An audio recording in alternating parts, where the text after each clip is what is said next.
guys, welcome to the Let's Talk Battlefield podcast. I'm your host, Echo Limits, and now you can hear me. My stuff wasn't 100% set up. It's all right. Welcome to this episode. We're calling this one It's Getting Better, episode 19. Fellas, we're all here, so let's do our intros. With me today, I have Izzy.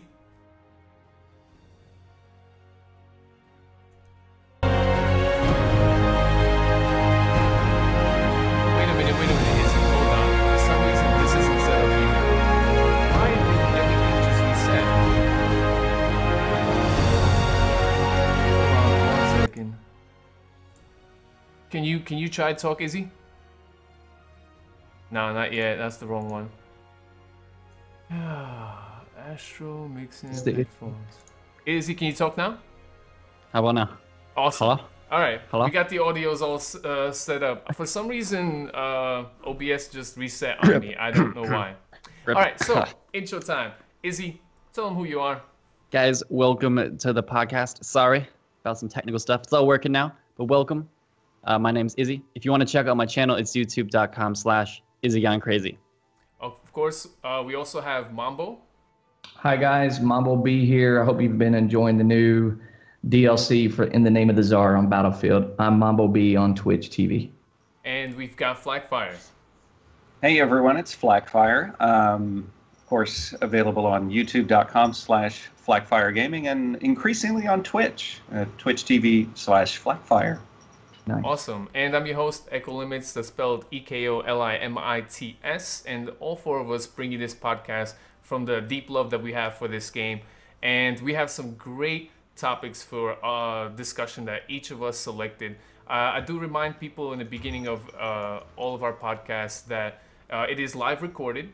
And we encourage you guys to come out and join the discussions, because if we come together as a community, better things will happen for Battlefield. And as this episode is titled, It's Getting Better, I think some of the things we've been discussing, DICE has actually heard. And that feels awesome for me. So first of all, if you are watching the recording on YouTube or you're watching the recording on iTunes, of course, leave us a comment. And if you want your comments read out here, or you have a question that you really want to ask us, you're dying for us to discuss, the email is theletstalkpodcast@gmail.com. You can send us those. We will get to the emails after our 4 segments. So it is the beginning of the podcast. Here are the 4 segments for those of you guys watching live. We have Flakfire with the first one, says, what would make Battlefest better? The next one will be Izzy. What does Battlefield need to become a successful esport? After that, we've got Mambo. What should DICE focus on post-Czar patch? In the Name of the Czar just came out. And the last topic is mine this time. What should DICE include in future DLC, the next one that's coming out? That being said, guys, let's not waste time. Let's get straight into the fun. Flak, what would make Battlefest better? Please tell us why you want to discuss this topic, and what is Battlefest? Maybe someone doesn't know. Right, so if you guys don't know what Battlefest is, it's kind of weird. We don't know how many times a year it happens because it's kind of new. It's happened twice already now since the release of Battlefield 1. So we've had a couple Battlefests. They are getting increasingly better, in line with what the theme of the show here is today. So Battlefest is kind of an opportunity for DICE to put together a little something special for the community in terms of, some extra challenges, some extra rewards. Now for this one, we've also got premium trials going on. So, everybody's able to play the new maps, which is, awesome for everybody, whether you have premium or not, because you got more people to play with and populate that player base. So that's great as well. But the reason I wanted to bring up the question of what can they do better was partially to say I'm actually really enjoying this Battlefest, and this is kind of what I expect when I think of something, like if you're going to have a celebration, call it Battlefest, like, I want to see free stuff and rewards and special missions and special battle pack revisions. And so with that in mind, Just curious as to what you guys think DICE could do better in the future. So we've got the best Battlefest so far. How can we improve upon that for the next one? Yeah, you know what? I'm gonna agree with you, Flak. I think this Battlefest is the best they've had so far. I mean, I love the skins idea, PTFO. That's pretty cool. Now that they're just not giving one out, correct me if I'm wrong, they're doing 4, right? Yeah, they're doing the Houtier again, and then the 3 new ones. And then that's cool because if you missed out, right? Double XP, you can't go wrong with double XP. The one thing I found was interesting and what I would like them to change, and I think would make Battlefest better, is a lot of the things are, other than the PTFO skins, a lot of the things that come with Battlefest are passive. You know, you just log in, you get scraps. You know, you logged in, you get in double XP. Kind of, it's not like you're earning anything. I mean, I would love to see them, like, actually, I don't know, get more into it where the players log on, they know what Battlefest is. Maybe they'll have special Battlefest assignments. And it doesn't have to be skins. It could be simple, small things like even, I don't know, scraps. Get some scraps for doing something, you know? And it just so it's more active, just so it's more something like, you know, you're there, you know it's Battlefest time, there's special little events going on, and let's do it, you know? Like a little bit more participatory. Yeah, exactly. That was my thinking too, because I love Battlefest, but it'd be cool to really have something to show off for it.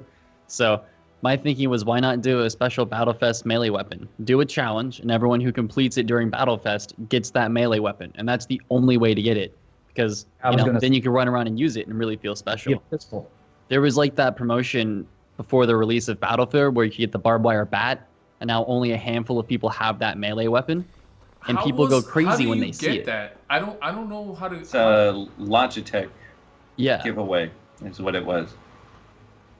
So stuff like that's really rare in the game. So to have like a special Battlefest melee weapon will be cool, or something like that, or a special camo or dog tag or something. What's weird is in CTE we've had a couple of more actual weapons, you know, melee weapons that they weren't featured in a DICE, a new DLC, right? I mean, missed opportunity.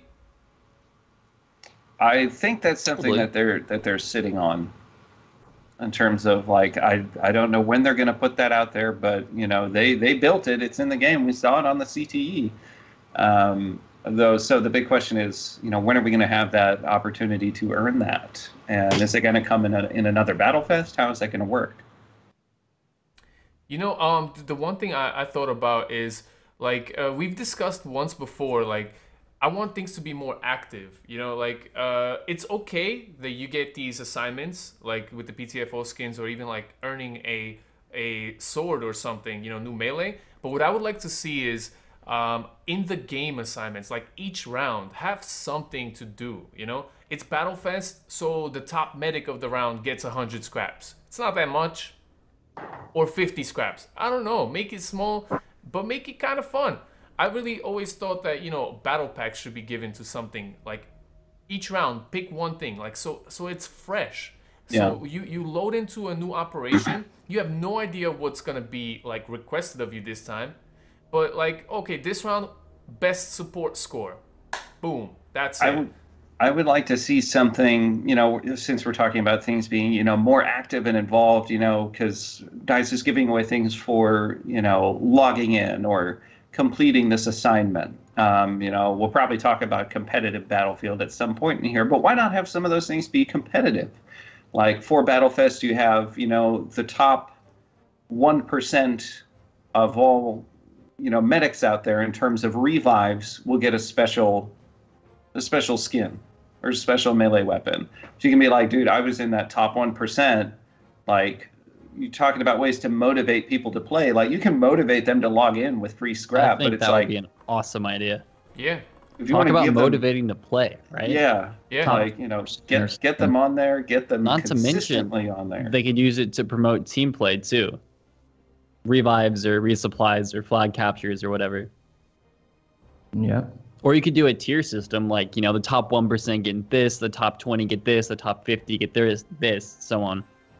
You know, because I remember, and I'll say this about Call of Duty, but Call of Duty used to actually have some kind of stuff like that back when like Black Ops was around. Yeah. They actually used to have, and it may have been with the clans there, but you could actually unlock some things with that, and like that was pretty cool. You know, I think it was like the little calling cards or whatever you want to call them. And of course, Battlefield doesn't really have those, but they've got, you know, any number of other things that could be done in that manner. So, you know, if they want to push Battlefield to be more competitive, I think that's a good way to do it. Yeah, I agree. Yeah. What do you guys think of their Battle Pack revision? I don't know. I mean, they just came out with the DLC, and I kind of have all the other ones, right? But the first Battle Pack revision they had a lot of new DLC weapons in it. So I was like, whoa, I'm going to spend a lot of scraps to try to get these. And then it came out of nowhere. With the 10,000 scrap super rare pistol. And I didn't have any scraps left. Yeah, That was didn't have scrap. that was a really pleasant surprise there to see them do that, and they've been following it up with other super rare things, like it's the bloody super rare tank skin right now, but it's still 10,000 scrap. And I've been cracking up reading the Reddit because everybody's like, that's ridiculous. I'm like, dude, it's super rare. Like, it's not going to cost like 100 scrap. Like, the point is that nobody has it. But oh my goodness, there were some quality posts. You had one guy who scrapped like everything in his inventory, like That was got as many battle packs as he could, and he had like 9,925 scrap, and it was like, revision expires in 2 minutes, so you know he was boned, and there was like nothing he could do to get. Well, he could get the new super rare. Now they have a tank there, right? With but the blood yeah. spatter. I just didn't see that coming. I'm surprised. It's pretty good. I think it's worth the 10,000 scraps, because when you think about it, I believe it's like 11 battle packs that are superior. And I'm sorry, I don't think if you're gonna get 11 superior battle packs, you're not getting a super rare. No. I wish they had those in from the beginning, to be honest. Something to like really, you know, get excited about when you open a battle pack, or something to save your scraps for the whole time. Be like, I want this thing. I'm going to save my scraps. Well, now we know. We didn't even know this was a possibility, you know? Yeah. So now we know it's 10,000. They could do something where it's like, you know, if you get in the top 1% of flag defense or flag captures, you know, then you get scraps. 10,000 scraps. Yeah, so that would even be better than a skin reward, because then you'd actually have a choice. Like, oh, I really want this, or I'm gonna wait and see what the next super rare is. Now, a good question is if they're gonna keep the super rare there after Battlefest, and I don't see that happening. Yeah, I don't see that happening either. But that was interesting. But so now that the DLCs are out, right? So during the Battlefest revisions, they're only putting one DLC skin in there. For like the Russian DLC at least. So it's like your odds of like getting one are so crappy, and it's filled with like DLC skin, regular skins you already have. And to me, you know, maybe to the Battlefield Revolution player, the person who just bought Battlefield, you know, he's got premium and everything else, that's exciting. But to me, it's not really good. I'm not even gonna go for those battle packs. How about you guys? Probably not.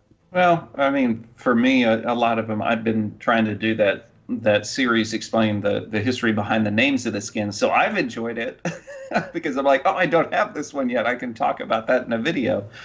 But yeah, for most people, I think they're probably like, you know, I don't really want that. But at the same point, part of the way the battle pack system works is that it's like you save your scraps and you spend them when you think you're going to get something. And if you don't, you don't. If you do, great. You know, it's gambling. Like we've talked about it before in the podcast, but it's gambling. Yeah, it's definitely gambling. It's harmless though. There's no real money involved. Yeah. Flak though, can't you just go on CTE and have any of the skins unlocked? Theoretically, yes. However, finding a full game on CTE is difficult sometimes, and you know, whenever I do those videos, I always like to do it with you know, playing with the gun equipped, so you know, I've got some interesting gameplay to talk over, and that on CTE is a little bit difficult. Okay. Yeah, I can see that. Well, while we're talking about super rares, I mean, moving into like future Battlefield games, they keep the battle pack system, which I'm sure they are.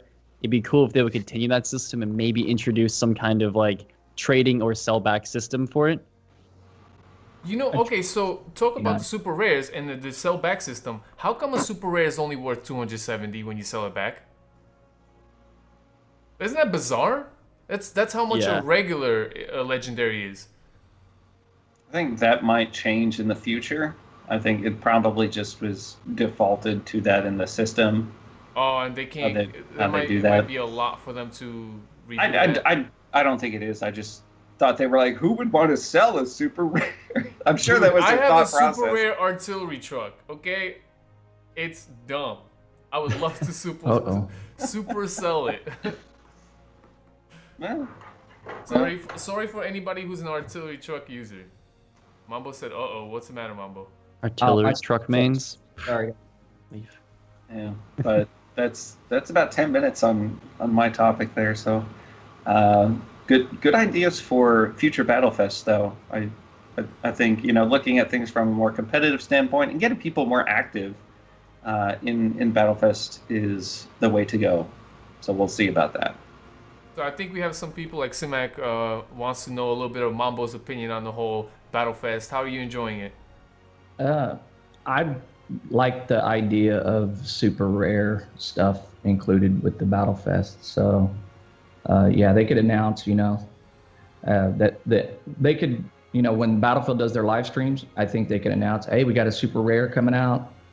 You want to either save your scraps, or do this to get that super rare, whether it's top 10% of support or whatever. They could do something like that in their live streams.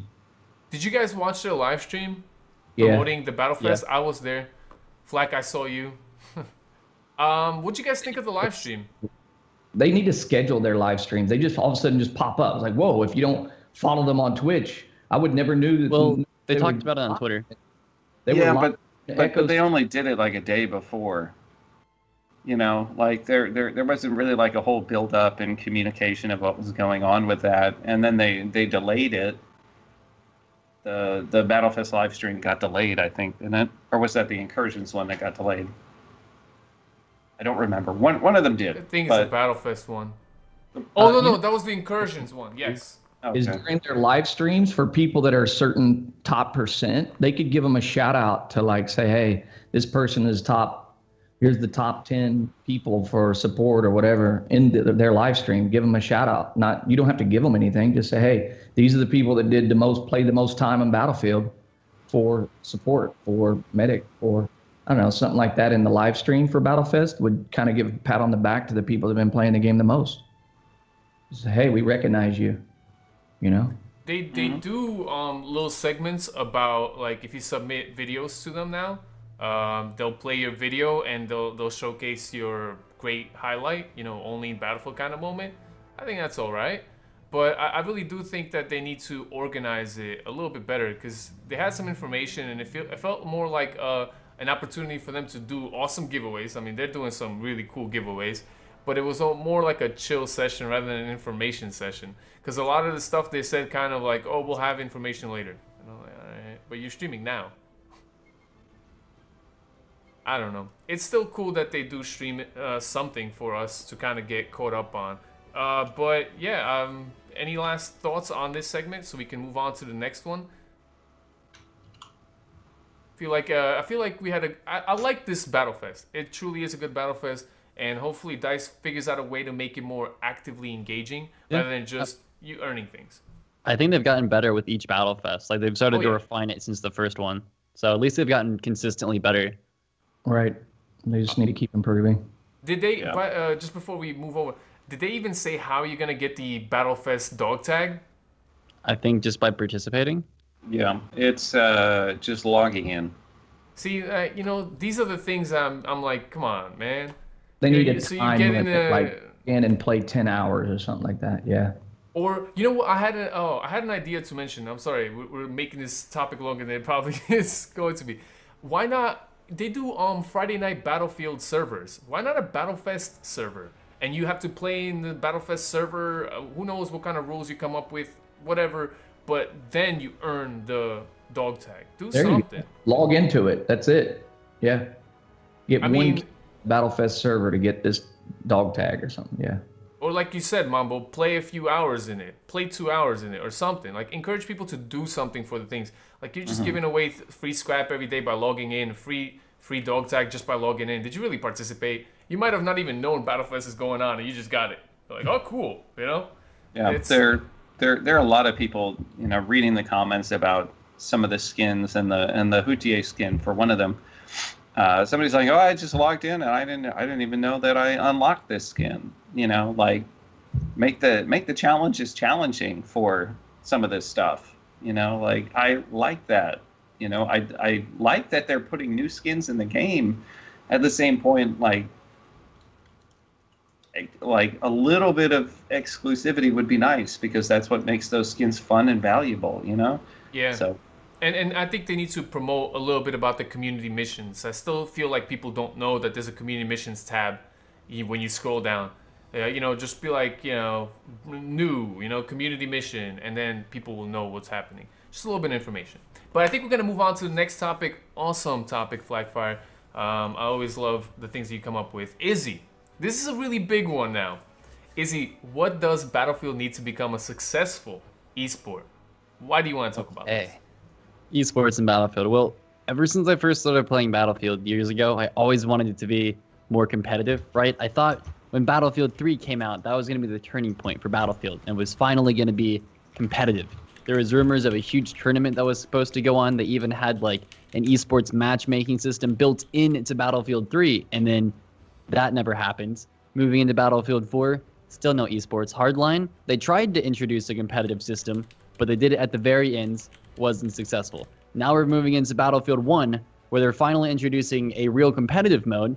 It's had, sort of mixed reactions to the community. There's some good stuff to it as well. It doesn't seem like it's perfect yet, but at least it's a start. So I wanted to talk about what they really need to do to make Battlefield a successful esport, because so far they've missed the mark. But at least they're trying, so that's something. True. I think for starters, they have to have a well-developed game mode. That's the first place they need to start for competitive. So what do you guys think? Did you guys, who got a chance to play Incursions? I played it for 1 hour. I have not played it. Flak's got all the keys. Flak is Flak. Are those Incursion keys? No, that's the best community in the world, dog tag. Oh, that's awesome. Flak just dropped a random key in there. If you guys have Origin, right? Even if you're on PlayStation, if you're on Xbox, if you are on PC, you have to redeem it on Origin, and it just carries over into all your accounts. That's how it works for those of you guys. Whoever wants to snag the code, you snag the code. So wait, Flak, you played Incursions, right? Yes. How much? I played it several hours at Gamescom. I haven't got a chance to play it, play the alpha since it's been out. Just playing some regular Battlefield, and that's not really an indictment of Incursions there. We talked a little bit about this prior to the stream, but I was really surprised when they announced they were going to launch the Incursions closed alpha without a matchmaker. And that inherently makes it like less competitive to me. So I'm not. I know they wanted to get it out there in the wild, but it's something I would have waited on a little bit. Izzy, did you play Incursions? I played a few rounds. Yeah, I played only 2 rounds. I wasn't a massive fan. It felt okay, but I think it needs a lot of work before they ever can consider that like esports ready. I mean, it needs significant work, in my opinion. So I'm glad you posed this question, because I would love to see DICE have a successful esport, because there's already a huge community of people who are really good at Battlefield and they are competitive. You look at Hardcore League, you look at what's the other guys? BF Nations. Yeah. I mean, there's legitimate setup websites, communities who take Battlefield seriously and broadcast their stuff on Twitch, all sorts of good stuff, and there's more. I think there's one more. Codename Deuce runs the other one. ESB Battlefield, I think it's called. And you got dedicated people who want to see this succeed because they love Battlefield and they already compete. Now, like Izzy said, the game mode has to be well done. And I think I really want to look at like what works for a successful esport, because then that's what Battlefield needs. So, well, when it comes to competitive modes, I think you can't have vehicles in competitive. It needs to be really like a 5v5 type situation to stay in tune with other, esport shooters like Counter-Strike and Siege and anything else. It's usually a 5v5 based game mode, infantry based. You can't respawn. There can't be respawning. Revive mechanics are okay if you want to have X amount of revives to use. Your medic, stays alive, can get whatever 3 or 4 revives throughout the match. But I think, one of my problems with incursions is people just keep hopping in, and it doesn't feel competitive if you don't care about your life and you can just, kind of constantly throw it away. Also, vehicles make it feel very one-sided and just, I don't know, it doesn't feel competitive to me to have vehicles. And I know vehicles are a big part of Battlefield, but if they want to develop a competitive mode, I don't think vehicles can be part of it. But more than just the game mode, they need real money backing it too, and a built-in ranking system or pro league within the game itself. They can't rely on third parties to do it. They can't just introduce a game mode and go, okay, make it an esport. They have to back it and push it heavily. Yeah, that's true. That's true. For it to be successful. Now, I want to say something, because from my experience from playing the incursions is I felt like it was too long. It was too long. The game mode itself, I played 2 rounds and it took me an hour and some change. And so it's like 30 to 40 minute kind of rounds. And the 2 rounds that I played were blowouts. It was like 11-2 and 11-1 after you somehow realize how the scoring system works. It's very complicated. That's in its of itself. I think it's overly complicated. What I think they need to do is understand that these game modes need to move faster. And I know that you're going to agree with me, Izzy, because I've played Siege a lot, and you play Siege very often. The thing about Siege is it has a casual mode. And I think they need to have casual and they need to have ranked. And the casual needs to be quick. Like, I need to play 15 minutes, get a round done and over with. Yeah, right. I mean, that's how you would practice for like a competitive scene. You'd practice in there and then go play in a ranked or pro league match, or competitive match where your wins and losses actually count. So you'd go in with your team and actually try to win. I'm sorry, Mambo, you were gonna say something. For some reason, Mambo, your audio when someone else speaks, it gets cut out. Does it? For you guys, Izzy, Flak, is that happening for you? Yeah, a little bit. Yeah. So when someone speaks and you're speaking, I can't hear you, Mambo. I don't know. I know you set up a new audio system there. Yeah, need to tweak it. Yeah. No, but go ahead. Tell us what your thoughts are, because I didn't know. The idea of doing a casual and a ranked. But maybe with the casual, do like half as many rounds, and also maybe on a little on-screen HUD to tell you how you're scoring, so it can help you understand the scoring system. Like, oh, you got points for this, or like a little tiny little icon show, and then it fade away maybe, so it shows you how you're getting points for your team. They do something like that already. You can see at the bottom, just like if you were playing regular Battlefield. It's just my feel about it is, as it is right now, it is too long, and it would just, the whole coupled with the respawn, and it's too long, and then it becomes the problem. This is one of the problems with any game that you have like five player counts or 4 player counts, 4v4, 5v5, is when somebody quits, it sucks. In both my rounds, someone quit. So quitter's penalty probably needs to be added as well. Yeah, but I don't know. And that's something that they've said they intend to address. There are a lot of things right now. And we're talking about a lot of these things that DICE is saying, yes, we're aware of this. We have plans to do it. I'm over here like, I get that. For me, the biggest I don't know obstacle towards incursions actually being perceived as something competitive right now is itself, and that they're going public. Well, closed alpha, but there's video out there. You can see all this other kind of stuff. People are going to develop opinions from it. This is going to be their first impression, and a lot of people are going to look at it and say, well, I can't do this, I can't do that. Why can't I do this?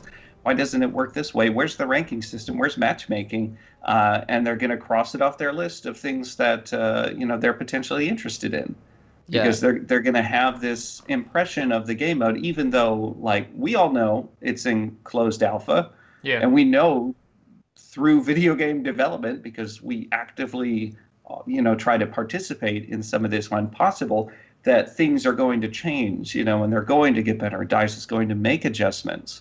A lot of people just don't see that. They're like, I saw that and it's not for me.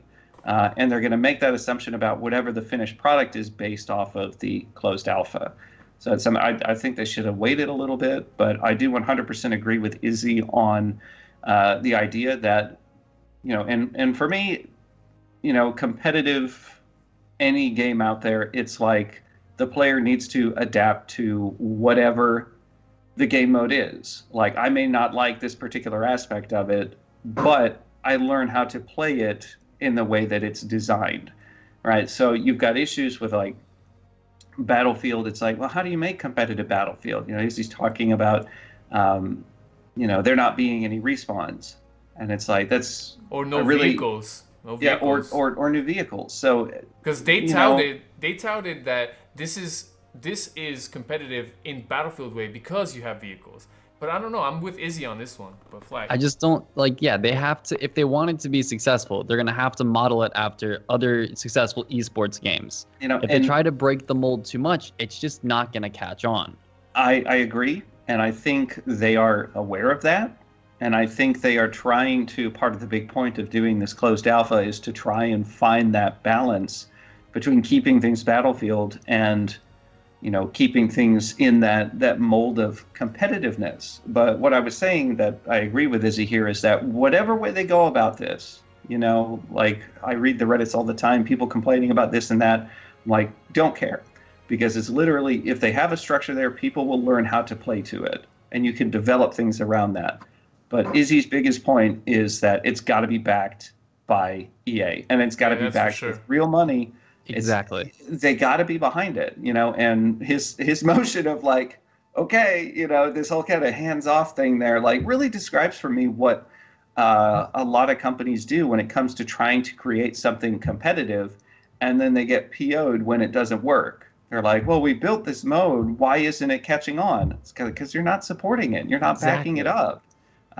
We've got some great organizations out there. I've, done a little bit of stuff with BF Nations. Yeah, and it's interesting to watch too, because BF Nations is like actual teams that represent countries. Yeah. So and the thing is, there with that, there's respawns in that, and it was entertaining to watch, and I enjoyed it. So I think there's room for that in that competitive mold, but.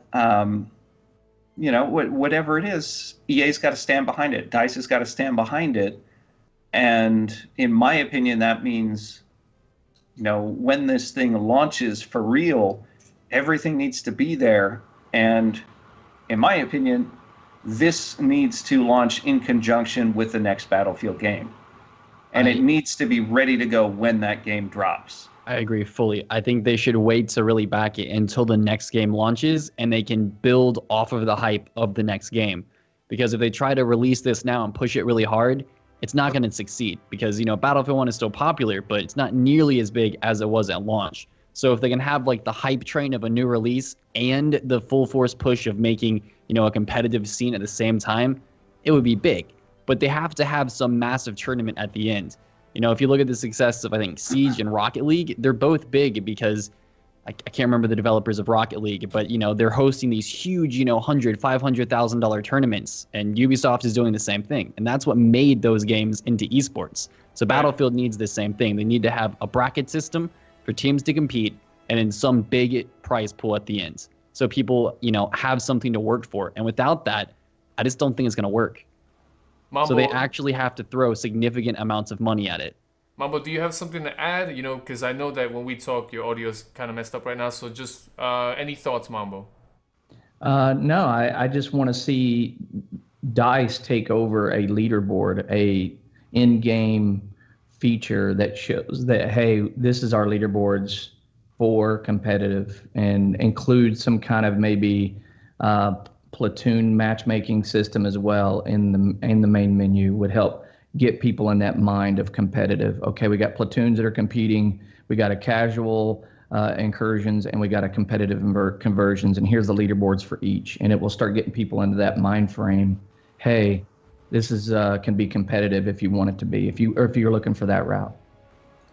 Yeah, I kind of want to give DICE my personal checklist, because look, I'm not a competitive player, but I'm a regular player, and more importantly, I'm a viewer, you know, and I always take it from that viewer aspect of what I want to watch. If I personally don't want to watch, then, you know, who's to say like a person who doesn't even play as much Battlefield would want to watch, you know? So my checklist to DICE really is, with incursions, is I really don't think that vehicles work, because the problem with that is when you have a competitive game, the best feeling, the thing that people search for when they play competitive, is they want to be able to clutch. You play Rainbow Six, you want to drop that 5. You want to get that whole team, and you pull that off, you put that on YouTube. It is awesome. It is awesome. You know, you play CS:GO, you want to clutch. You can't clutch in this game mode. That feeling of a clutch is what makes competitive to me. And as a viewer, I want to see someone clutch. Well, but yeah, then, that's as why the I game say is set up, respawns don't work. Yeah, there's room for it there, but you know, I am in agreement that if you have respawns in this game mode, you definitely dilute some of that, that clutch thing. At the same point, I had incursions matches at Gamescom where there were some clutch moments. It's just like the people watching them don't understand them as clutch moments because they're not familiar with how the game mode works. Like if I knock out a tank with under 2 minutes to go, there's like that's it for the enemy team in terms of vehicles. And if we're close and we have a tank, we can come back and do that. But unless you understand the game mode, unless you know what's going on, you don't perceive it as clutch. But everybody who's playing that game is like, all right, like it's go time. It's now or never. We need to go do this. See, I have a problem with that. I have a problem with that because if you pick a kit, there are kits in the game who cannot combat vehicles.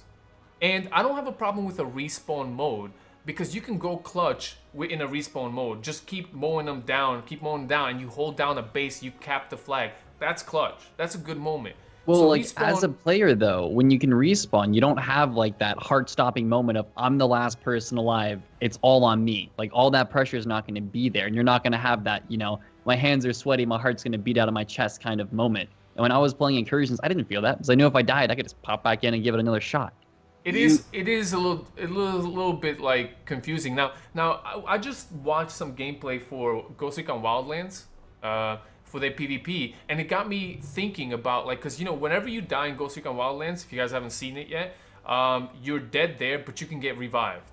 And I know revive mechanic is already in Battlefield, and who's to say why wouldn't they make it possible that any kid could get the revive? But what, you only get like one or something per person? Each person can revive one other person? You just revive. And there's a cooldown on next time you can revive. Then you would just get like revive trains going on, Battlefield 4 style. It might, I don't know, it might shake things up and keep it Battlefield, but it's an idea. My problem is I want to go down my checklist. I think I have one more thing to kind of really throw down in there. I really feel like there needs to be a way to carry in the game, and with the vehicles, there really isn't, in my opinion. Because I literally played 2 rounds, and there was rounds where a vehicle came up to me. I'm like, I can't do anything, So you feel that helplessness. You're not overpowered. You're not that like god tier guy you want to be in a competitive game. Now, the second thing I really want to focus on is the lack of character. When I watch like you watch Overwatch or something competitive, and you're like, whoa, that's Diva. That character. Their abilities. This seems like a medley of Battlefield. You have characters that look like assault players with a shotgun and all this other stuff. Like, I don't know, I had a pilot with a Hellrigger and also a French DLC shotgun, and I was like, wow, wait a minute. DICE is letting you play DLC weapons if you play competitive, even if you might not have premium. It's very bizarre. But the characters don't have character. I want them to create brand new characters for this, because I feel like if you don't give these characters a face, a look, a something, you're gonna miss.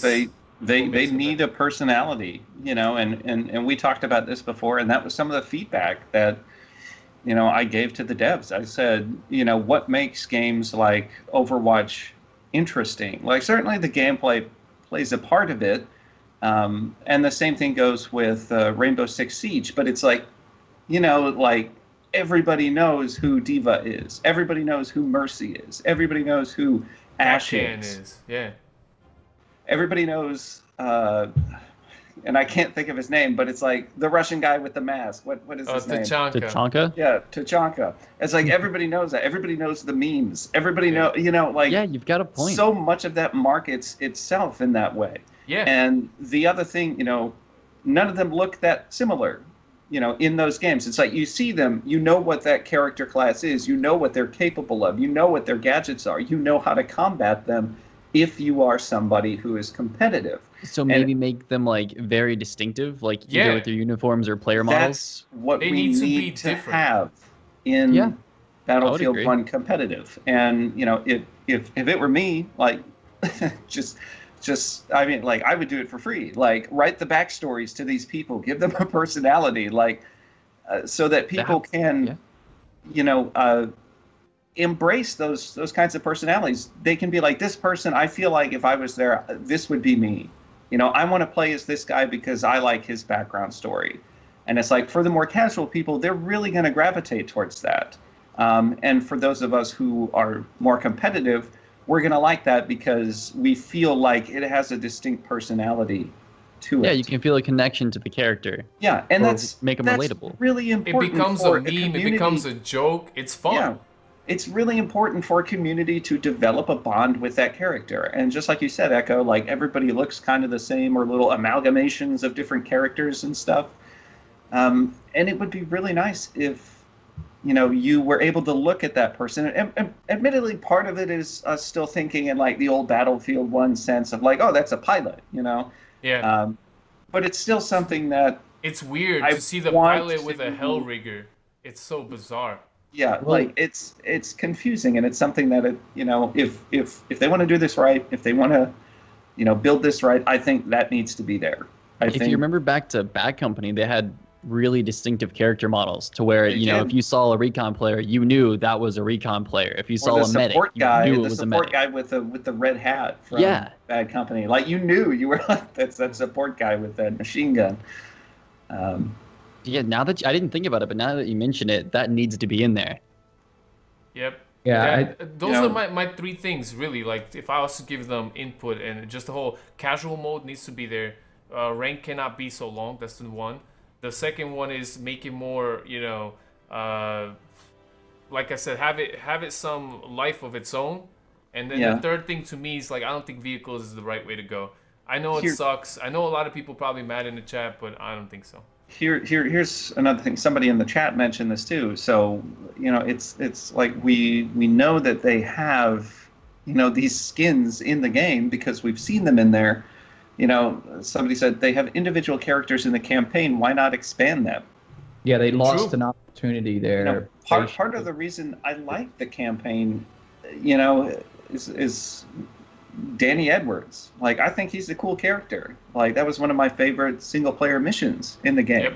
And part of it was because he's, you know, a character you can kind of relate to.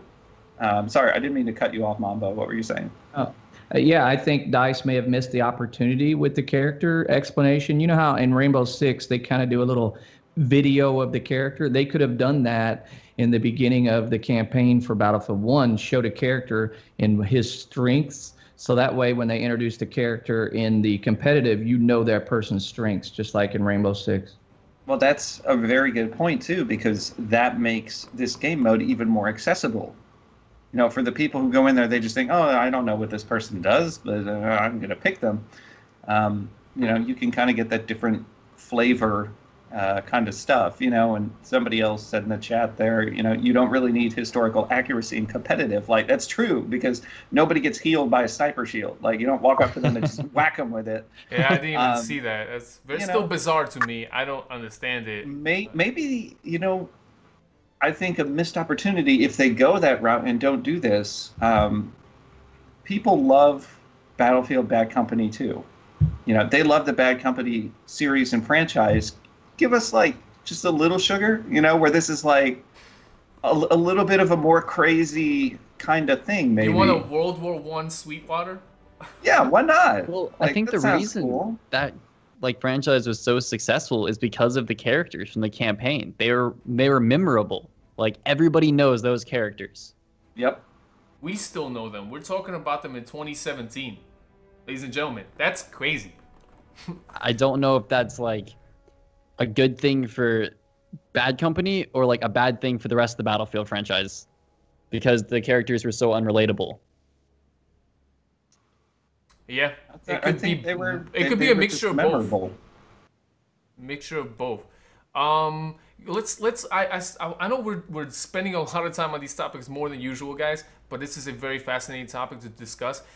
Can we talk about good things? Good things that so far came out of incursions or playing incursions.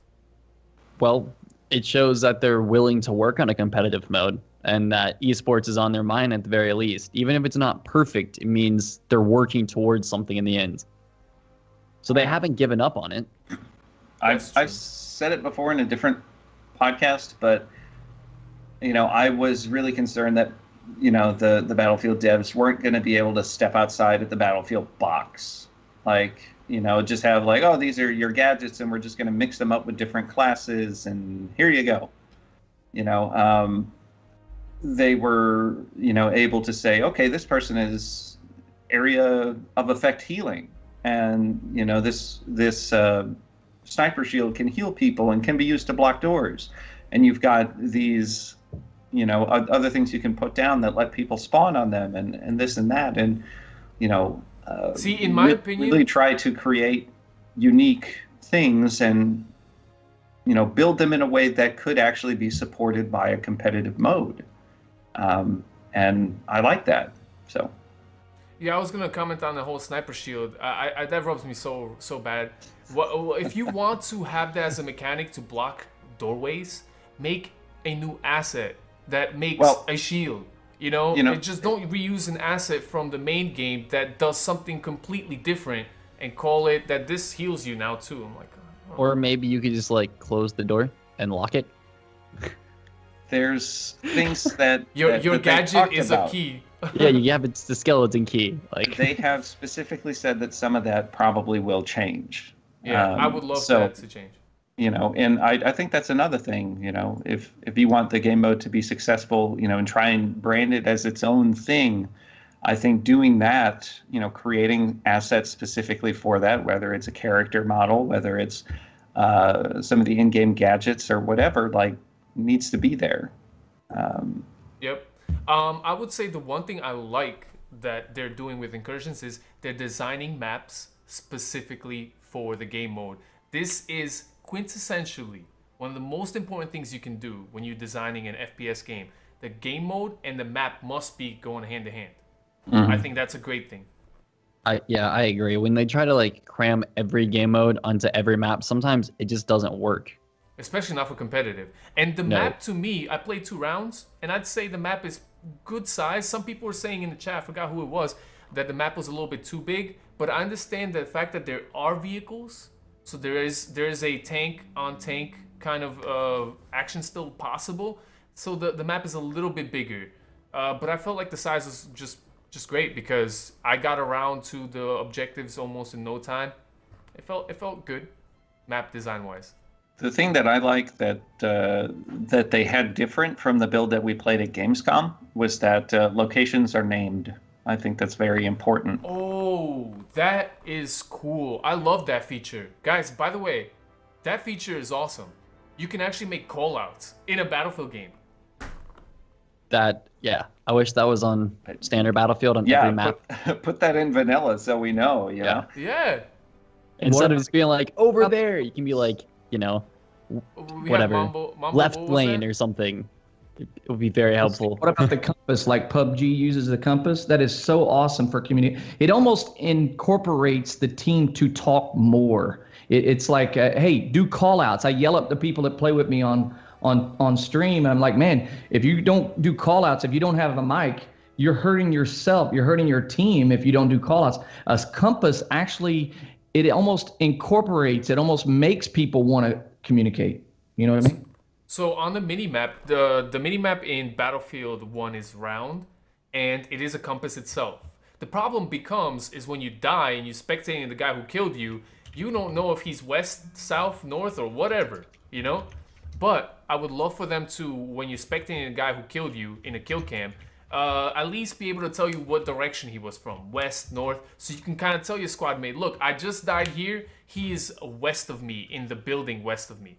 I know it's hard to make these callouts because the buildings are technically all the same asset, but in the competitive mode, they actually name buildings like lumber, and they name things like B building, you know? They have names when you spot them. If you can just spot actual areas rather than just people, and it gives your whole team like a Rainbow Six kind of spot, you know? And with a name of the building, B building, lumber, B lumber, or whatever, you know, it's good. I like that addition. That is well done. That should stay in Incursions, 100%. Yeah, I think that's definitely something they need just for the competitive nature of it. Because let's say you're playing by yourself or with one group of friends and you all develop your own system of callouts, and you try to play with another team or another group, that communication is going to completely go away. So I mean, it's something that's really simple, but it helps a lot. Right. I like it. Yeah. I mean, you know, I'm with Flak on this one. I really don't think that DICE should be showcasing this game. I mean, you have dedicated members of competitive Battlefield in BF Nations, in ESB, in Hardcore League. They are willing to play this, willing to give you input. Perfect people to ask what they think. Better than me, possibly. But you know, to showcase it on YouTube, to showcase it on Twitch and stream it and stuff like that when it's so early and there's so much to get better, it's a start, and that, to me, it's only a start. They might have jumped the gun a little bit. I was let down, I'm gonna be honest. So do you think my it would have been better to is, wait though? Like, do you think they should have just announced that they're making a competitive mode and not shown anything? It's a hard question, man. That's a really hard question. I think that's a question we'll be able to answer in 6 months. Yeah. You know, in 6 months we'll be like, wow, DICE, you messed that one up. You should not have announced. Or wow, DICE, you know, things worked out. Yeah. I don't know. I just don't think that showcasing early footage is a good idea ever. Might not have been a good idea. For But yeah, any I game. know this topic's gone way over time. So any Yeah. final statements, guys? Mambo, I know your mic's messed up. Anything to add? No. Yeah. I'm good. Just no. Okay. Yeah, all right, guys. You know what? The thing is, since this is such a interesting topic, since this just came out and we got some hands-ons on it, if you have a question that's, you know, we still haven't discussed, make sure you save it till the end of the segment. At the end, we always do a chat session, basically, where we discuss live questions from you guys, the audience. Write it down somewhere. We'll go straight to it. We're gonna jump to our next topic. We're gonna try to do this power hour because holy moly, we went long on that one. Power hour Mambo topic quickly. What should DICE focus on post in the name of Czar patch? Like things to improve on that patch itself, DLC. Right. If you guys can hear me, I hope the mic's working out. My complaint in our last couple podcasts was they were using CTE to more market the next DLC rather than fix things in the game. And now it seems like it's going to be going back to what CTE is meant for, and that's actually working on improving the game. It seems like notorious every time a new game DLC or expansion comes out, they mess something up in the game. And when I got my PlayStation Pro, they had initially had the game in higher fidelity and like upscaled 4K, actually 4K. You could tell the difference. And then they did away with it. And then they retracted that and brought it back to higher resolution. They said, oh, there was something in some of the the fidelity that they found out, and they patched it. Well, since this DLC has came out, 3 or 4 of the maps are fuzzies. They don't they're not clear in 4K. And then there's like 2 of the maps that are clear. It's like, wait a minute, you're going back to that first thing that we had the problem with when BF1 launched. We got some fuzzies with the PS4 Pro. There's not clarity. It's like they downscaled the resolution, and then they fixed it and they brought it back. I still notice that. I still notice the medic problem where you get I call it the opium shakes, where yeah, and you can't even see your screen. You might as well just die, have somebody revive you, and then it goes away. And somebody the other day said, "Oh, just get in a tank or get on a turret," and sometimes it fixes it too.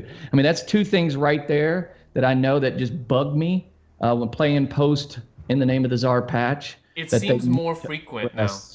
In CTE. What do you guys got? To me, I really want them to fix operations. Okay, it seemed like they didn't focus too hard on operations as a game mode, and oftentimes Galicia is almost impossible. And you know, the Behemoth's still the same thing we've been talking about. Barely does anything on that map anyway. Fix the operation, man. Put some stuff there somewhere. Do something. It doesn't have to be, maybe on Conquest, if you want it to play out that way, have it play out that way. But when you play Operations, have some additional assets here and there. It plays differently. In Conquest, you have 64 people on a whole map. In Operations, you have 64 people in a small area. It's almost impossible. They need to focus on that, in my opinion. Now, is it just me, or like after the newest DLC, did they dial back movement speed? Because it feels like you just go a little bit slower than ever. Not yet. That patch has not happened. When moving right? and strafing. I will say that the most recent patch reset all of my settings again, including FOV and sensitivity settings, and that is annoying to me.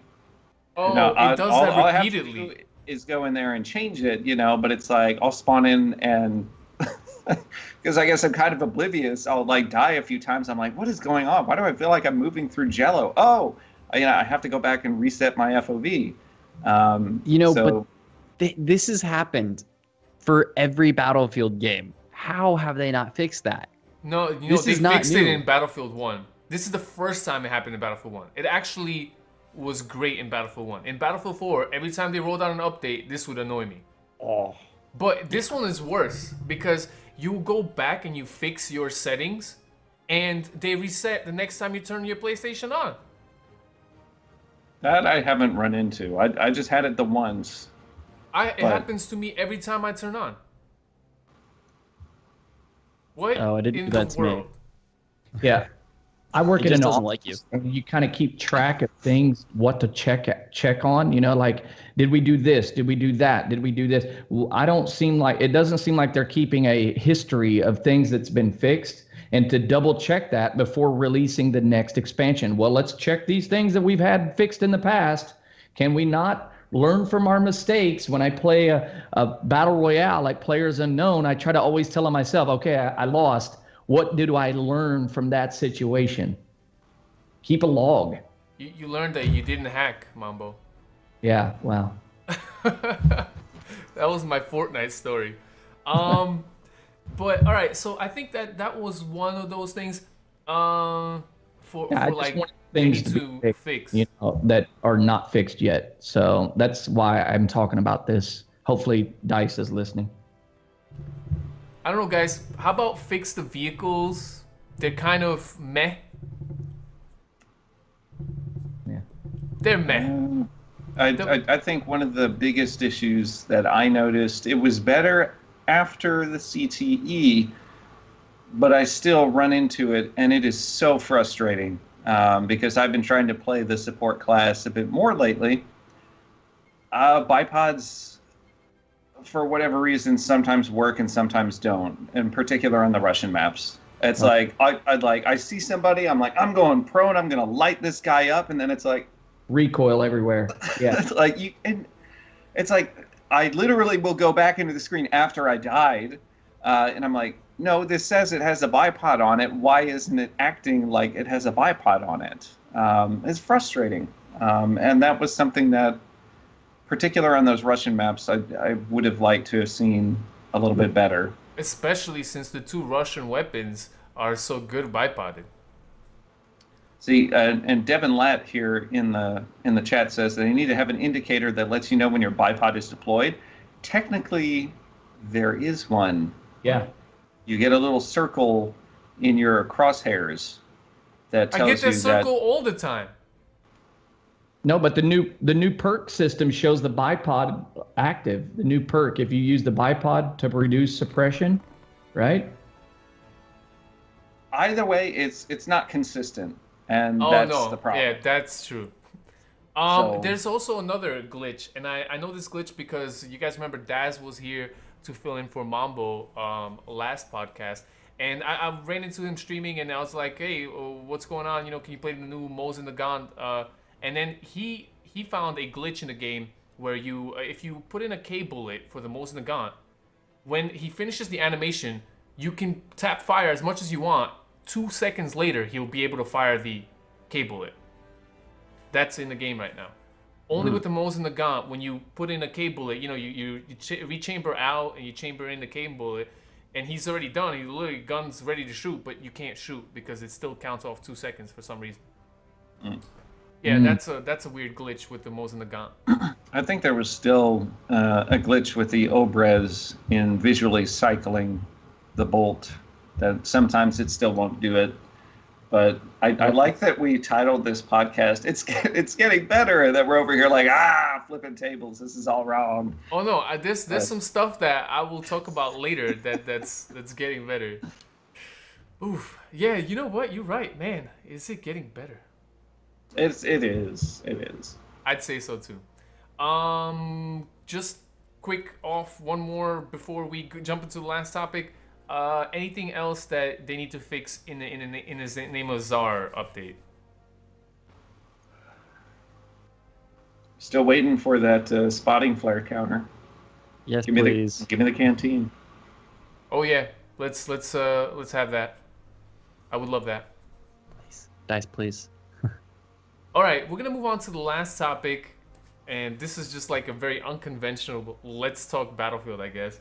My topic was, what should DICE include in the next DLC? Now, some of you guys might be like, oh, Echo, it's kind of early to talk about next DLC. My thing is these games get developed so much ahead of time. I want to make sure our voice is heard out here on the podcast to give DICE a good feedback on like what we expect in our DLCs. They need a behemoth. I would agree. I feel very passionately about that. I'm like, no, we need a behemoth. They didn't add a behemoth. That was a disappointment. And it really, I feel like it sucked the air out of the DLC a little bit. Like I was excited about the maps and stuff, and I'm not, in hindsight, I realized how much I really look forward to the behemoth. Whether or not I actually get to use it is a whole nother matter. I haven't spent that much time using any of the behemoths. But it's a really important part to me, to see something else interesting kind of come to life in the game makes it that much more appealing. And you get that to an extent with some of the vehicles, and obviously we're going to get a destroyer in Turning Tides, and I think that's going to be pretty cool because they were pretty big in comparison to battleships, but it's still something that it's like I would like to see another behemoth, showcase some creativity with that, give us something that we can, if we are team players and we actually play together as a squad, maybe we can, coordinate with and work with and, develop things around. But just for me on that, I know you guys are going to have other things, but I'd like to see another behemoth. I would like to see another elite. I think that's a missed opportunity. Why didn't we get a Russian elite?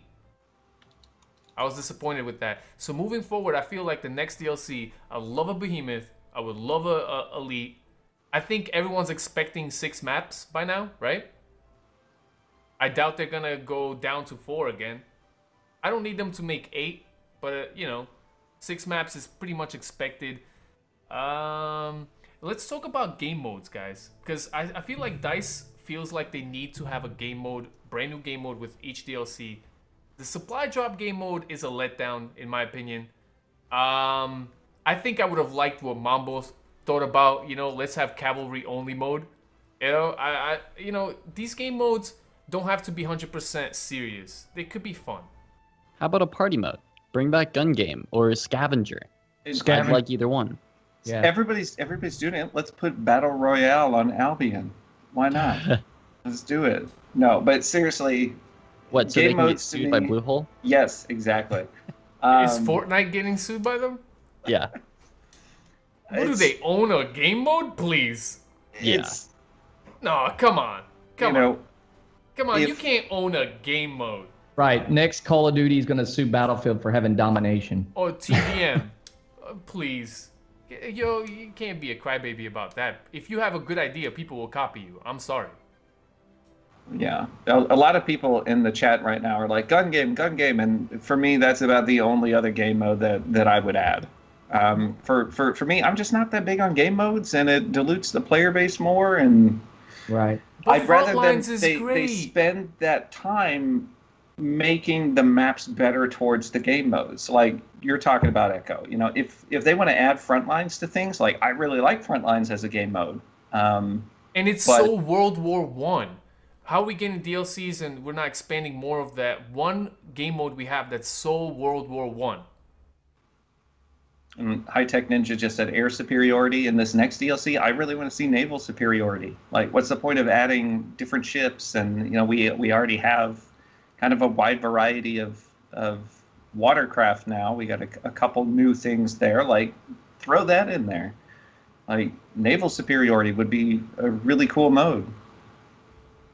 But then they might get sued by like World of Warships or whatever, because apparently please, that is such a joke. Now. I can't believe that. That's such a joke. Yeah. Especially since PUBG didn't invent Battle Royale. No. The creator didn't he? And he rented the mode to H1Z1 or something like that?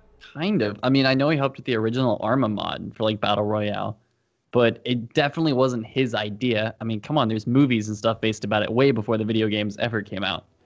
I mean, this has been like an ongoing theme for years. It's nothing new. So what you're saying is EA just needs to buy the rights to the movies, and then they can sue.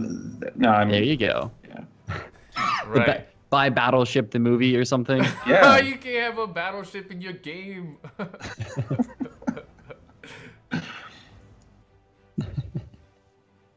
I don't know. Any other thoughts? How about operations? I was kind of let down that there were only 2 operations and there's 6 maps. Why didn't we get 3? I'd be okay with 2 operations if one of them was like a 3-map operation to mix things up so we don't just have Sinai Desert.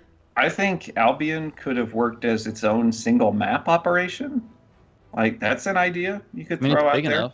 Yeah, like if it's a giant map, you could totally do it that operation. way.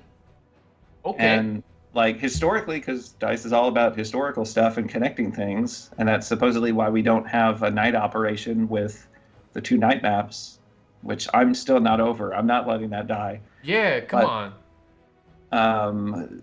Having Albion, I mean, because it was a multi-day operation, and they took over the islands, island by island. Like, it fits the mold. You could literally do it.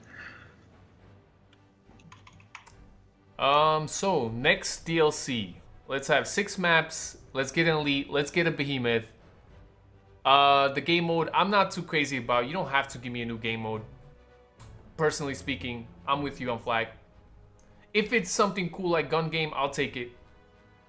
If it's something lame like supply drop, no thank you.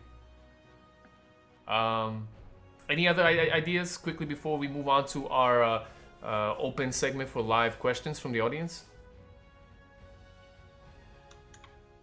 What else does DLC need to have? By the way, I mean, the best part of the Russian DLC are the weapons. Yeah. They're And great. It was really nice to get a lot of weapons in that DLC. Like, It was. We got several with the French one. This one, it was just like, it's Christmas, like there's just so many of them that you're able to, work towards, number one, so it's a bit more challenging to actually get those weapons. You got more stuff to do. The But variety as yeah, well. The weapon variety variety was great. was quite decent there. So I'm interested to see what they'll do with this next one. But I don't know if they'll add that many weapons, but it would still be nice. The addition of the horse lance, awesome. It looks so cool when you do it. It's so fun to do. They did a lot of good stuff when it comes to weapons, expanding. Vehicles were just a little bit lackluster, and not having elites and behemoths seemed a little off message what Battlefield 1 is. But yeah, operations need a little tweaking, like we mentioned before, and some of the glitches in the game are just a little bit, I guess, need some work. That's about it. Any final thoughts on just a future DLC, what you would like to see out of that? And so we can move on to our live listener segment. Nope, we good? All right, guys, so we're done expressing ourselves, us four here. And what I say is the best part about this podcast is it's not a discussion between two YouTubers and two Twitch streamers at all. It really is a discussion with the community. And there are 124 people just watching dudes hang out and talk about Battlefield. And that's amazing to me. That shows me there's a community that cares. That being said, awesome. That being said, we will open up the stream to listeners segment. The way that works is you put an @crew or cast, and we will all try to answer your question. Or you can put each one of us, and we will individually just try to address your question. So that's how that segment works. Now, I'm going to also remind people that this is a recording. We are recording as well. I'm sorry. If you're watching on YouTube or you're watching on iTunes, consider leaving us a rating. Give us a thumbs up for Flak. And give us some comments down there. If you want your opinions read out loud, we will read out emails as well. I'm going to remind people the email is theletstalkpodcast@gmail.com. And at the beginning of the live segment, we usually read out emails. We did receive one, and it's from Samurai 2. I'm Samurai 2. And just talks about assignments. And his question was, hi guys, do you think that most people without access to the DLC will just boost to get some of those perks and things like that? Or will they work through actually, doing some of these assignments? And we've discussed briefly last week that some of the assignments were just a little bit mundane, So I feel like there is some merit in I'm the Samurai 2's question about just boosting to get these perks and things. So quick answer to those, to the question, guys. What do you guys think? To answer the question. I think people should make the assignments a little more like universal, like how much time played have you done with an assault or a supply, play 10 hours to do this unlock. That would be a little more universal rather than just some random weapon assignment, in my opinion. I think that's a good point. For me, I feel that there are always going to be people out there who they're going to boost it because it's what they do. I think if somebody's determined enough to get something, they're going to go through and do it, regardless if they have the DLC or not. So okay. I think personally, there's just some things that are just not fun. Like it's not fun to get HE kills after they introduce the flak perk. I'm just saying, it's just hard. It's annoying. So I can see why people boost it. So make it so it's fun. Like 50 kills with Mosin Nagant infantry. I don't know. I'm just throwing it out there. I know that's a DLC weapon, probably a bad idea. Lewis gun suppressive. 50 kills. It's kind of fun. You're playing a gun you've never tried and maybe you like. So that's my little 2 cents on that one. Izzy, you got ideas about boosting? I would agree with you. As long as it's not too repetitive, I think is the problem.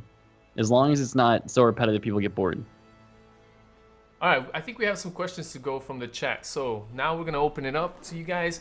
I believe the first question I see in the chat is Mester78 says, @crew, should they add the K-Wagon? What's that?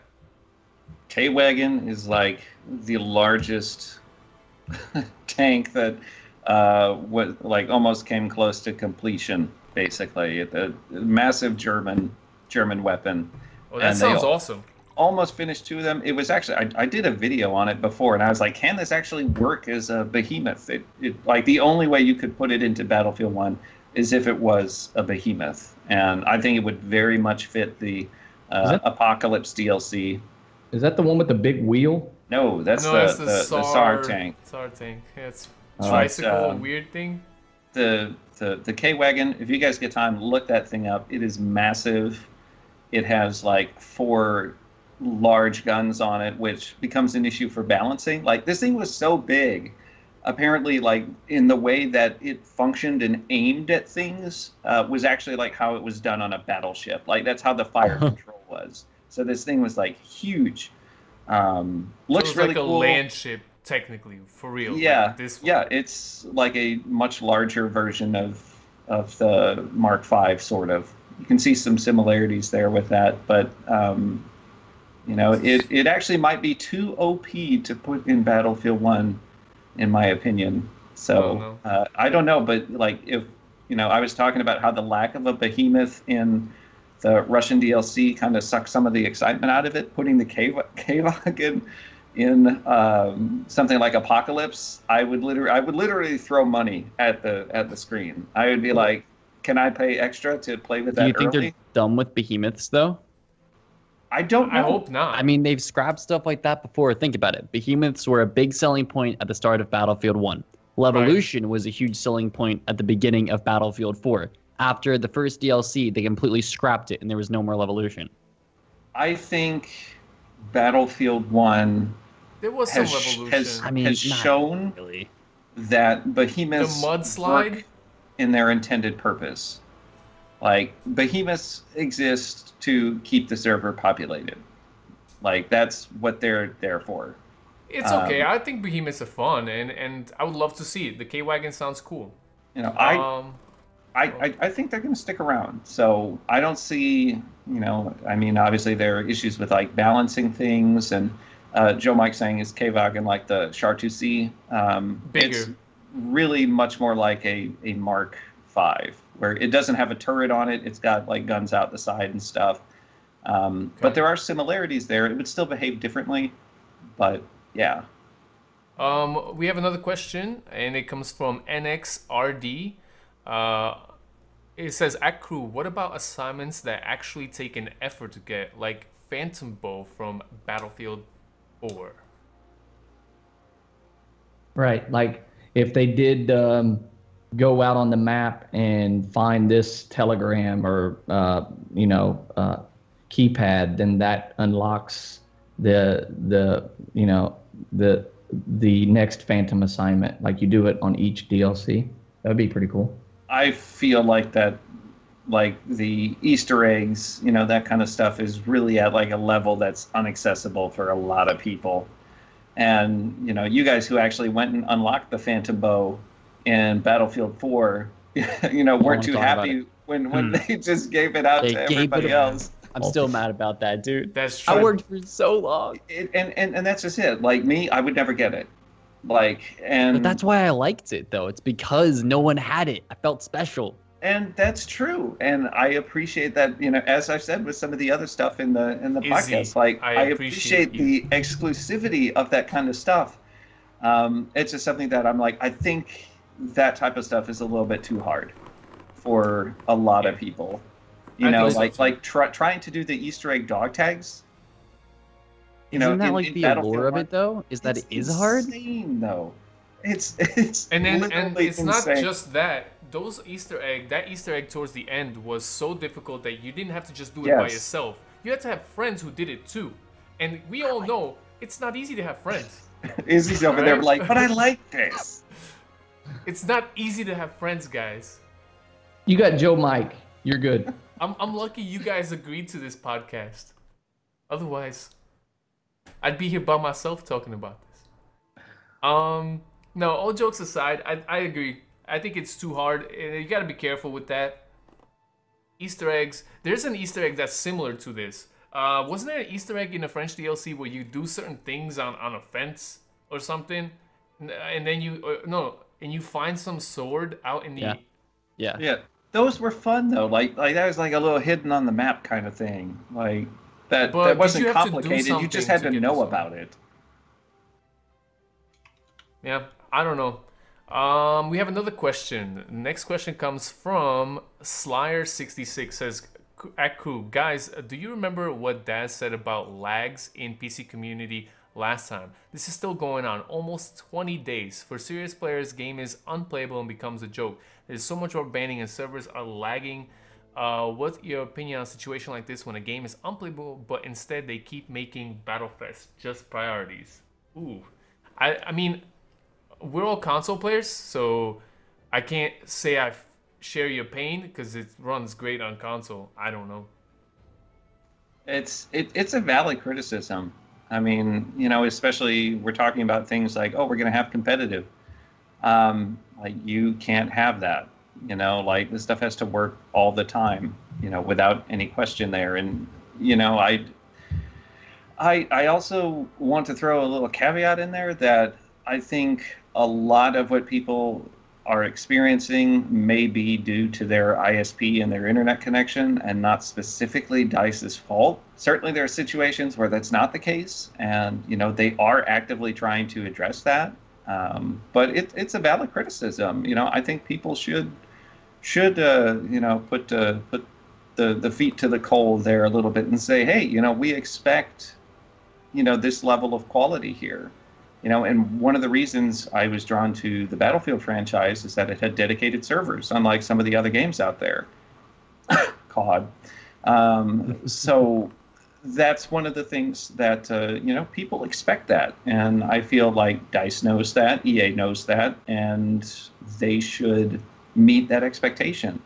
And if they don't, people will go somewhere else, and certainly they're aware of that. Yeah. Good question. That was a question from I think it just scrolled up, so I'm sorry, man. We have another question from Devils. Says, "Crew, do you know any Platoon leaderboard?" Mambo, is there a Platoon leaderboard? That would be great. The game that incorporated that and it made me love that game so much was called Killzone 2. And in Killzone 2, they actually incorporated a platoon matchmaking system and a leaderboard system for platoons. We talked about this earlier with Izzy about competitive, what can help them get people in the right competitive mind frame. This is one of the things, and it's easy, I think, would be an easy thing to do for them. Mambo, I think you need to move your mic like closer to your mouth. You have it set on like a directional pattern, and it's facing the wrong way. I think that's why we can't hear you. That's why? Yeah. So, Mambo... Try speaking like directly into it. I think it'll sound a lot better. Oh, snap, man. You just fixed this problem. All right, awesome. Well, the thing is like... I don't know, man. The platoons are good, but they're limited. Why is it just 100 players? I mean, maybe I don't know. Not a lot of people make use of this, but I think I need a platoon of at least 500. I'd like to have everybody in the same platoon. Instead, I have like 9 platoons on mine. Yeah, why put a cap on it? Yeah, that's like why? I think it has to do with information going back and forth. There's too much. You think so? No. I think it's interesting. Mambo's talking about leaderboards for platoons and stuff. Looking at Battlefield Tracker Network, like as always, whenever first party doesn't do something, third party will come up with a solution. Like they already have a thing on there where you can track your clan in relation to other clans on there. And I'm looking at like hundreds of clans that are serious about their score per minute and win percentage and this and that, KDR and whatever. That's like, cool. I think that'd be nice to have that in the game. I hope they put that stuff in for competitive. That seems like it'll be important for competitive, for sure. Let's see if we have another question in the chat. We have one from Van Mopesi. Crew, what are your thoughts on global warming? It's 90 in Wisconsin in late September. You know what? That sounds like the good part of global warming. Just saying. Never been to Wisconsin. If you're in Wisconsin and complaining about 90 degrees, Yeah, come down and live through some hurricanes, and then you'll worry about climate change. That's the part of climate change I don't want to worry about. I can't believe that happened, Mambo. That's insane. I saw your pictures on Twitter. No, Yeah, had to be back. and not to even mention like what is going on in like Puerto Rico and stuff. What? Yeah. Yeah, I want snow. There's no power there for next 6 months. Yeah, the I'll closest probably thing get we snow in the next month. in Battlefield 1 in the name of the Tsar. Yeah. We have another question. This time it is by Yusef. He says, at crew, I really want from DICE to remove aim assist in incursions. That's Yes, an please. interesting topic. Yeah, that's good. Remove. I would like if there's no aim assist at all, but in competitive, there should definitely be no aim assist. You know, some of those, I mentioned some of those leagues that play PlayStation competitive and have set up, they allow slowdown. Maybe keep slowdown, but auto rotation definitely needs to be disabled. Battlefield 1 slowdown is the most powerful slowdown they've ever had. I went back and I played Battlefield 4 and I felt like I was being assisted a lot less. I think they should go back to BF4 stats. Yeah. Either nerf it a lot or completely remove it. Make people like, aim for themselves. Be good enough to actually aim without the game aiming for them. Oh, so when I was coming up with the title for this podcast, It's Getting Better, the reason I really said that is I actually feel like DICE has been listening to us, guys. Remember when we talked about making community servers and server browser more oriented towards people who actually purchase servers and getting them filled? Now, I don't know if this was a glitch or something, but last time I streamed Battlefield, which was this Saturday, I looked at the server browser and it wasn't advertising DICE servers. It literally only lets you see community run servers. Right. And I was able to find no aim assist servers. I was able to find interesting hardcore servers, different presets. And most importantly, they were filled with people playing. And I was stunned. Took me by surprise. The server browser still doesn't say community server browser, but it literally says that, and I felt like renting a server. Like, whoa, this would be cool. We could make our own, server where like vehicles aren't OP because there's no third-person camera. And that's you can another turn off thing aim that- assist. if you're going to have vehicles and incursions, I don't want third-person camera in there. Sorry, I that's one thing. I just remembered that it's like I hated it. I tried to play without it when I played I saw your footage. incursions, and it's like everybody. If you're talking about how OP a tank is, you take away third person, you really nerf the effectiveness of that tank. And I'd be a lot more comfortable having it in incursions. It doesn't bother me now, but for other people, yeah, removing that third person view. Yeah, I'd agree with that too. But you know what? Like, that's a step in the right direction. If this is not a glitch, if this is really a thing, if I sign on Monday and I still see that this is a thing, I might even buy a server and we're gonna have fun, because that's what they should be doing, promoting people's servers so they can have no aim assist server. I actually played in one. Unfortunately, it was in hardcore as well. I have my gripes with hardcore. I don't think you getting shot in your pinky toe with a sniper rifle should kill you, but it does in hardcore, and some people think that's hardcore. I think that's cheesy.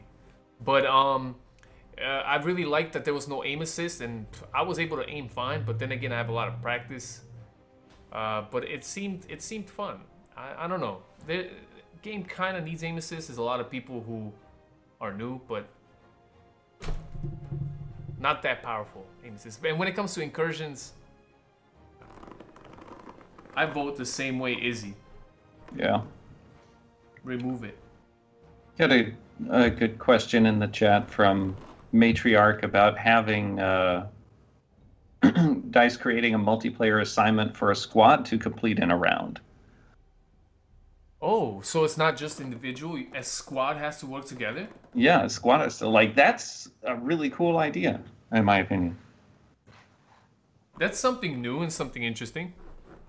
How about community assignments too. Like, you guys ever play like other games? I forget what games do this, but like, oh, get 1 million kills by so and so, and you get a battle pack or something. Mm-hmm. Didn't we used to do that? Or Mass Effect's multiplayer would do that quite a bit. and they're like community mission rather than actual your individual mission. Yeah. I don't think that's a bad idea. Or it would encourage, maybe focus it on platoons, so encourages actual Battlefield players to seek out platoons to be a part of.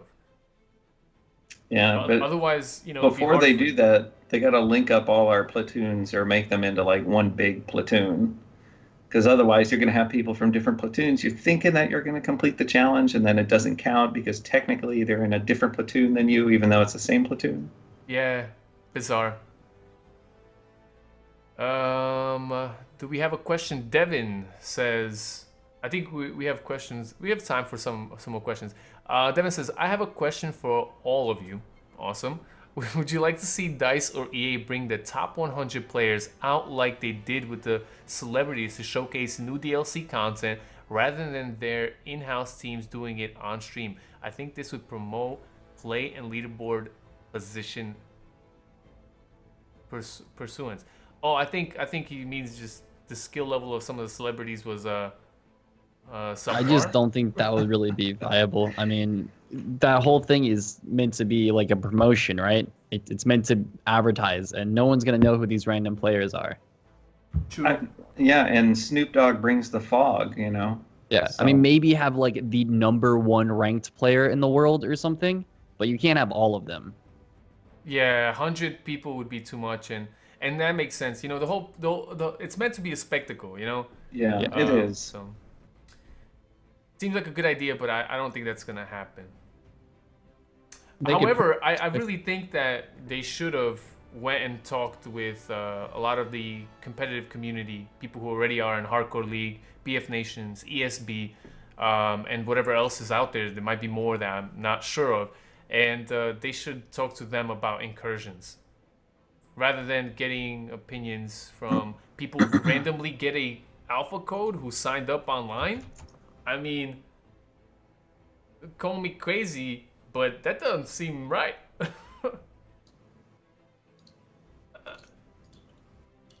Yeah. I know people can who see sign that. up are usually excited about Battlefield, but sometimes people sign up who just sign up. I'm just saying. All right, we got NX saying, do you think Burning the Tide DLC will bring in the Anzac forces to the game? The what forces? Anzac, Australians and New Zealand? Oh, I think so. I think that's something that would be really nice. You know, especially, and I think we talked about this before. I mentioned it to the devs or something at some point. How it would be nice if they did that, considering Anzacs, in terms of their region, have had things a bit rougher than us regarding servers and that kind of stuff. I think that would be a nice little thing there. I don't think it would take much effort on DICE's part. And I think the Anzac crew would really like to kind of feel an attachment to that kind of stuff than just being, you know, Commonwealth. You know, depending how they want to word that or whatever. But that's how they've done it in the past. I think they'd appreciate it if it's actually Anzacs, because it's a very important part of their cultural history there. And you know, the server access for them hasn't been that great during the initial launch of Battlefield. Yeah, I get a lot of people telling me that they can't find operations, especially in that field, in Australia and out there. There's just not enough people playing operations, you know, and they're on PlayStation 4, which is like the largest community that plays Battlefield. And they're not able to play my favorite game mode. Kind of sucks. It's a great game mode. I think we have room for one more question, guys. So make it a good one. You can ask the crew, and then we'll close off the podcast for today. I don't know. I mean, overall, there's a lot of improvements going on. I really think incursions seems like DICE is not 100% sure who to ask, why to ask, and I wouldn't be showcasing this footage though. I don't know. I think it hurts more than it helps. I know they want to. Go ahead, Flag. I think the footage that we got at Gamescom was good. You know, like I really enjoyed playing it at Gamescom, and I thought it was great. But I think that, you know, people playing the closed alpha aren't going to have the same experience that I did. You know, and to me that's a bit of a shame. And a lot of that comes from the lack of a matchmaking system and really being able to party up. Because, you know, the setup we had at Gamescom was great. Like, it was 5v5. We had kind of preset teams, and, you know, we all had headphones and microphones. We were able to talk to each other and communicate. We knew who was playing what. You know, it was a different experience than I feel like a lot of people are getting with the closed alpha. And the experience I had was awesome. Like, playing it that way, it was great, and I can see the potential there in it. I don't feel like a lot of people are seeing the potential with it because of kind of how it's existing right now, and I think that's sad. Yeah, the confusion of the scoring system, I think, needs to be cleared up first for the public to take a hold. It's very confusing. Even when me playing 2 rounds, I was just like, I played it and I was just like, why would I play this over operations? And I'm just a regular dude. I mean, I think it brings a lot of new stuff to the table, so I like it, you know. And I will probably, because I'm somebody who likes, you know, pretty much everything that they wind up trying. But you know, I think I'll like how whatever incursions.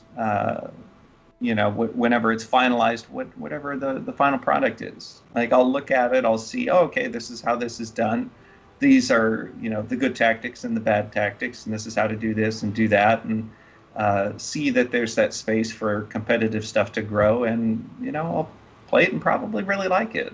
And other people will probably still hate it because they like to hate things, you know? Yeah, that's true. This is gonna be that minority of people who vocally and hate things and stuff. Well, of course, you can't make everybody happy. I mean, no No, matter you're not. what they do, someone is going to be unhappy. And especially with competitive stuff, because, you know, like, Yeah. we had a really, like, we keep coming back to the topic and discussing it at length. Like, we're very passionate about, you know, it's funny, this podcast is making me realize how competitive I am in regards to some stuff that, you know, like, I didn't play competitive eSport type stuff for like the last 10 years. You know, I did a bit in college, but, you know, I was like, oh, you know, that's behind me. I don't, you know, I just kind of play it to have fun now, you know, and talking about this, I'm like, no, it needs to be this way. And we're, you know, we've all got very particular thoughts on that topic there. Yeah, it's surprising how much people, I think, do care about Battlefield Comp. So let's get to our last question. We got Devin Lat with another one. Says, why do you think it took DICE so long to make changes to the time to kill? A year seems a little long to wait. So just to give you guys a CTE has changes right now. They're testing a faster time to kill. I remember having this discussion with Izzy about making the guns better, all of them better, and not trying to just nerf the Automatico.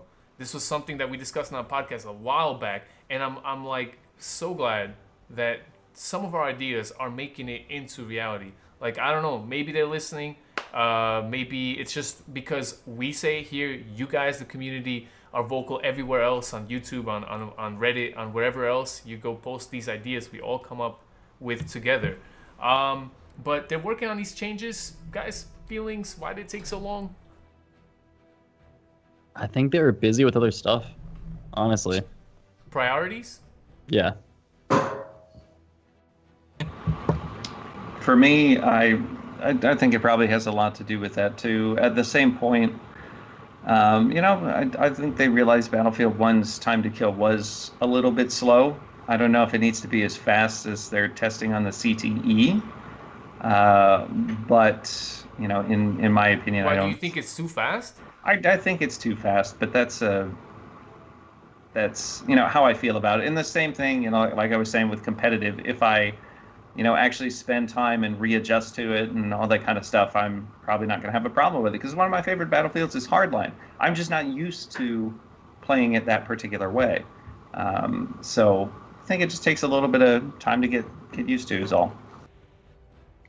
Sometimes it feels like because of some of the rounds like don't register properly because netcode and whatnot. It seems like I have to dump 10 bullets into someone, even though on Synthic, you get like, 5 bullets to kill someone at this range, all that statistic stuff. In practice, because of latency, because of all these things, by the time your server tells you killed them, sometimes even from the Benet, I shoot like 11 rounds out of one guy. I know this is gonna make some changes, but it's gonna be slowed down a little bit by servers, But Izzy, Mambo? No, I don't like decreasing time to kill. I think one of the complaints with Hardline was that they, a lot of the PC guys felt like the time to kill was way too fast. Well, when they're going to go back to that, I think they'll realize, oh, wait a minute, these people are dying way too fast. You're going to have to mute. You have some noise in the back, and it's killing Mambo's mic. I don't know. We're going to figure that out eventually. All right, Mambo, what was that?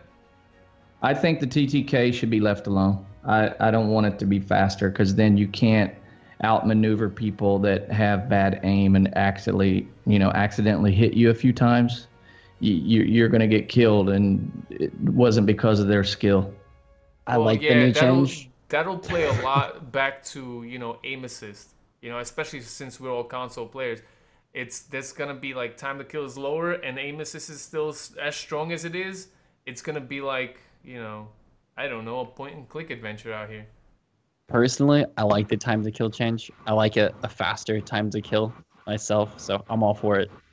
I'm for the faster time to kill too. I think it's better, but I do hear Mambo saying, careful because you can die faster now. That means all the people who, left trigger, right trigger, shotgun, shoot, I don't know, man. They're gonna kill you fast, right? Yeah, but if you're quicker, you're gonna kill them even faster. It's something for me that I don't like when games make big changes like this. And I can tell you that on numerous occasions it's made me, just say, all right, I'm done with this game, and leave it and never come back. And I think some people are going to react that way to those changes. I did that with Ubisoft's The Division, when they changed a lot of stuff in regards to the way the crafting system worked, because it's like, I can't remain competitive. I can't do this. It's a little bit different with this, but for a lot of people, you make those kinds of changes, they don't like that. They're not willing to adapt to that. And so they say, I'm going to go play this other game that's out. That is true. We'll just have to see what happens. I mean, if you're in CTE, you can give DICE some feedback. Hopefully you already do, because that's the point of the whole thing. And if you're not in CTE, we're just going to wait and see what happens. And of course, we'll have something to talk about on the podcast. I think that about wraps it up for us, guys. What do you think? Yeah, I think we covered everything pretty well. Awesome. We're going to go do our sign-offs. Let's hit you guys with where you can find us if we're not live streaming this podcast right here. Izzy. Guys, thanks for watching. It's been a pleasure as always. If you want to check out my YouTube channel, it's youtube.com/IzzyGoneCrazy. I'll see you next time. Mambo B. Thanks for watching the podcast, guys. I'm glad to be back post Hurricane Irma. If you don't forget to send us questions at our Gmail, Let's Talk Battlefield Podcast at gmail.com, correct? And thank you for tuning in. You can check me out on twitch.tv/Mambo_B 6 days a week. Awesome. And of course, we had Flak. Yeah, guys, if you want to watch some rather interesting Battlefield 1 videos, you can do that at youtube.com/Flakfire Gaming. And when I get time to stream a little bit more, twitch.tv/Flakfire. Awesome. And obviously, my name is Eric. I go by Echo Limits, EKOLIMITS on Twitch. You can see me streaming Battlefield almost all the time. Love this game. With that, I'm going to say it was an awesome episode. I can't wait for the 20th episode. It's unbelievable we've gotten this far. I'm pretty proud of that. I'm proud of you guys being here and the guests we've had on the show. It's really turning into something I look forward to every well, not every Sunday, but every 2 weeks that we do it. That being said, we will be back in 2 weeks' time. Who knows what's going to happen in Battlefield. Thank you so much for tuning in. From all of us, thanks for watching.